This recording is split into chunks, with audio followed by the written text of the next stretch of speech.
Oscar Wilde once said that most people are other people. Their thoughts are someone else's opinions. And I think what he was getting at is that our identity, like how we see ourselves, for so many of us is shaped by the world and the people around us and what they say about who we are. And over time, that can really distort our identity. It leaves us struggling to see who we really are. Today, we're beginning a new series called No Filter, Seeing the Real You. Because identity, how we see ourselves, is so important. I mean, it shapes what we do with our lives and what we try and who we love and what fears we allow to fester, our insecurities. All this can come from how we see ourselves. And yet we know that sometimes the way we see ourselves is distorted. It comes too much from others and not enough from God. And so in this series, each week, I just want to talk about one simple truth that God says about you that might actually clear up something that you've picked up or heard from the world around you. And today I want to start with a very simple idea. Scripture says over and over again that because of Christ, you are redeemed. That this is true about you. You are redeemed. Well, what does that mean? I mean, redeemed is not usually a word we use very much, but redemption in the Bible is basically this. Redemption is God's ability to turn something bad into something good. And what Scripture says is that God can do that with us. God can turn bad things in our lives into something good in our life. God does this in three ways. The first way Scripture says is that God redeems our mistakes. So often our guilt or regret over things that we've done in the past continue to haunt us, and we beat ourselves up over it even today. People tell me, Matt, I can't forgive myself. But in the midst of that, God speaks different words over you and says, you know what, I have forgiven you.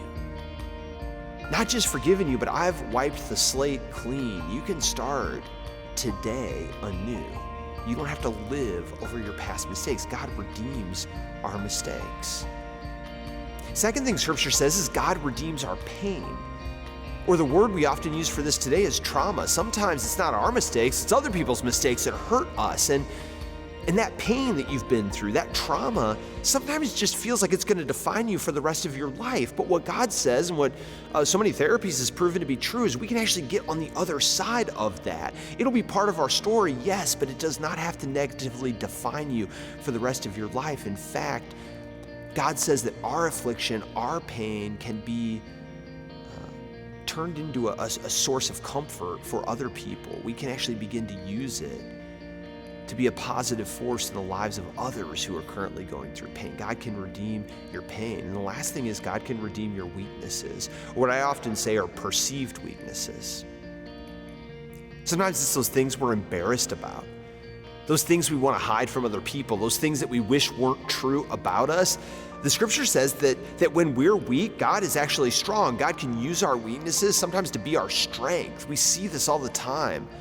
People who've struggled with addiction and get sober, then mentor, sponsor other people. People who struggle with mental health but finally are able to be public and start talking about it, help other people who are struggling maybe in the shadows with mental health. I've seen, people who've gone through job loss or divorce or something embarrassing in their own life suddenly find that that's actually a gift that they have to offer to others who might be struggle with the same thing. God can redeem our weaknesses or our perceived weaknesses so that they can become strengths. What all these have in common is that you don't have to be defined by your mistakes, your pain, your weaknesses. God can turn bad things in our lives or things that we perceive are bad into good things that are new, that are fresh, that are a force for comfort or hope in the lives of other people.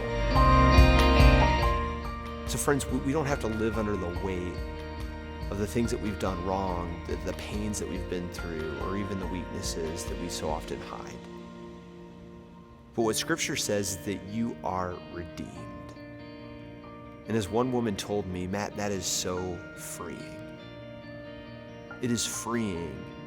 And it means that today, God can do something entirely new with us. And that's indeed good news.